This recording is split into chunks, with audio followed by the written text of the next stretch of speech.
So for an episode that started more or less with an upskirt on Senshi, who has quickly become the fan service character of the anime, I wasn't expecting anything too crazy. I thought if anything, Senshi was going to steal the show. But not only did they sideswipe me, with a new character officially joining our party. This isn't a brief traveling companion, this seems like an official member until we get back to the surface.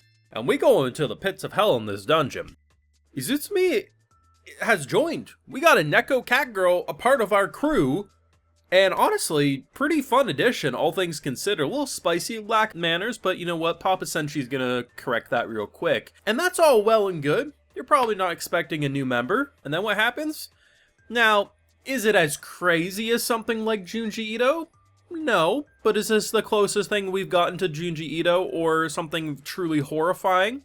Correct. When we get into the Dream Eater stuff, and we see our poor Marcel just has her little young self, poor Fallon turned into a stuffed animal, and we are running away in this black and white, just like every time it was there, I was like, you know, sometimes I'm of the belief that not seeing what's scary is more scary than seeing whatever they come up with. Nah, that was scary, man. And honestly, the design did give me some Junji Ito vibes, and the black and white colored, it was fantastic. Now, of course, I have full live reactions to all these wonderful episodes of Delicious in Dungeon over on my Patreon. So if you want to see my full link of thought to this or any of the episodes, it's going to be over there if you're interested. But, just when you think you gotta hang, you're like, you know, I know what to expect from Delicious in Dungeon. No, you don't. So, turns out the person who was holding the hand of our party was the little ninja that was a part of Shiro's party, but apparently was kind of like keeping a distance. She pretty much jumps our ass and says, "Hey, turn me back." And I'm like, wait a second, what is going on here? Initially, I was thinking, oh, did she get caught in the crossfire when we turned that girl, you know, Fallon into a dragon version of Fallon? And no, it's like, I've been searching for someone who can dabble in the dark arts because I want to be safe. Turns out, good luck. Now, it's also kind of pointed out to her that, hey, you act completely human. You could be completely fine just being like this. But hey, the master of the dungeon probably does have more of a handle of black magic than me, so it is possible. There is a shot that potentially he can do something I can't, but the idea of how they explain souls is really interesting. Imagine the soul being a part of the egg, and they explain, like, once the shell is cracked, it's hard to, given everything that's happened, which pretty much says that they firmly believe Fallon is gone for good, which is kind of huge to admit out loud. Now, sure, there could be potential, but at the same time, you can't let your sister run amok. You gotta put her out of her misery if this is what's happening. But most importantly, it's like, yeah, obviously there's some element of hope because you don't want to completely give up, but it seems like they're bracing for the worst. And it's kind of interesting because this is a character who is like, we started the show off with a wide variety of personalities, but they more or less meshed. The most out-of-pocketness was Marcel, who was like, hey, that's freaking gross. I want nothing to do with that. But imagining a character like this from the get-go, I think she would have tried to stab a fool. Like, she was lack of manners, out-of-pocketness. I mean, my boy, Senshi, bless his heart, he makes this girl, he's like, you know what, doesn't want monster food. Sure, I'll make her some risotto. And she saw him cut up the mushrooms. I don't like mushrooms.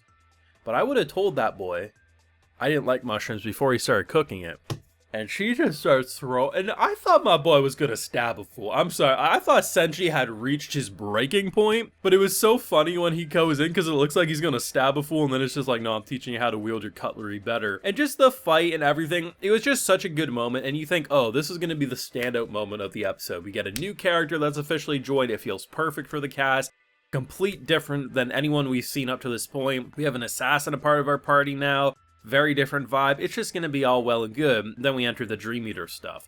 It's always cool about Delicious in Dungeon because rather than it being like a lot of these kind of dungeon crawler shows, where it's like, okay, there is a lot of things they fight, but there's something about how it's not just simply the thing that they're fighting that's cool, it's how they attack them. So in this case, there's been plenty of opportunities where, like, you know, gold coins are pretending to be gold coins, but they're actually these bugs. Or the idea that these, like, Dream Eaters, they go inside the pillow, and it basically looks like a clam or, like, an oyster shell or something, and it harvests and manipulates your dreams, and then afterwards, it seemingly holds on to it. That's what's cool. It's like, there's plenty of shows that do, like, something infiltrating your dreams. I mean, one of the most well-known villains in history is Freddy Krueger, who just goes inside your dreams. Like, that's nothing new, but I like how they have something about it that feels delicious in Dungeon, which is them going inside the pillow and stuff, and then afterwards, of course, we end up eating them. Just really cool stuff, and the idea of the dream was cool because it definitely matches the opening animation in terms of like just that pure white background and then everything starting to get crazy. And just the idea of how they ended up dealing with it and the fact that, they had another creative kind of swing to it. So our boy Leo starts aging. Initially, he gets like attacked and half of his body is, like you can see, like he ages up to like 40, 50, 60 years old. And then as they run over the course of the episode, he's looking like an 80, 90-year-old man who can barely keep up. And the idea of that one piece of color being from that magic tome and then the hit and then it all explodes. There was just something so creative and powerful about it, but it really shows just how at the end of the day, no matter how much of a brave act people might put on, I mean, someone like Marcel is just really scared of losing more people, whether it's her dad, whether it's the people around her, whether it's, of course, Fallon, which she feels so much guilt for. There's so much eating away at her, and it's such a powerful character moment, but I love how my boy encouraged her to rise above that, even if, well, when she came out of the dream, she had a very different interpretation of what happened, but hey, I'd rather her remember a pleasant dream than a horrifying one, but that's just me. This was a really, really fun episode, and I think the great thing about where we're at now with Delicious in Dungeon is rather than it feeling like, oh, there's like one moment that we build into throughout an episode, it almost feels like there's 2 moments guaranteed that are going to be like, wow, that's an episode's worth of content that in any other anime's hands, that's the star attraction.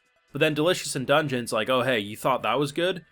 Just kidding, this is the real star. And that's kind of how I feel, where it's like, okay, I'm really impressed. I feel like I've gotten an episode's worth of content out. I'm full, I've had a good dinner, and then they sideswipe me with the biggest dessert I've ever seen. And that's really the best way to put it. And for a show that's all about food, the fact that you make me feel stuffed as a viewer is fantastic. They have a lot of fun with these characters.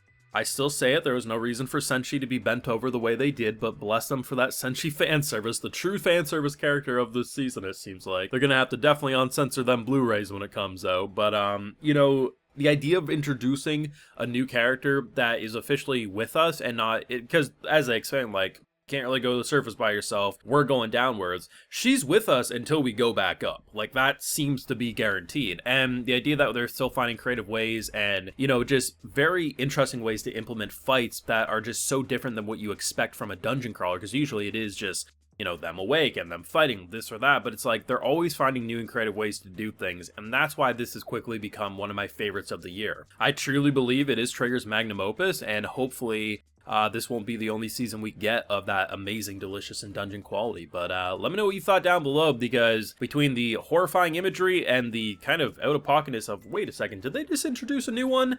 I mean, I like it. New character's great, the fight was great, everything about this was great to me, but thoughts down below. Leave a like if you enjoyed, subscribe if you're new around here, of course ring that bell so you know if I would upload more, and like I mentioned, got those full live reactions over on Patreon, and hey, while you're over there, I'll also give you a video shout out. Alright, so today we got Kekarek, Atsiel, Justin Bernard, Clay Samuel, Rafael Lakarski, and we also have Hayden, so I appreciate the support, everyone. Please take care and have a good one.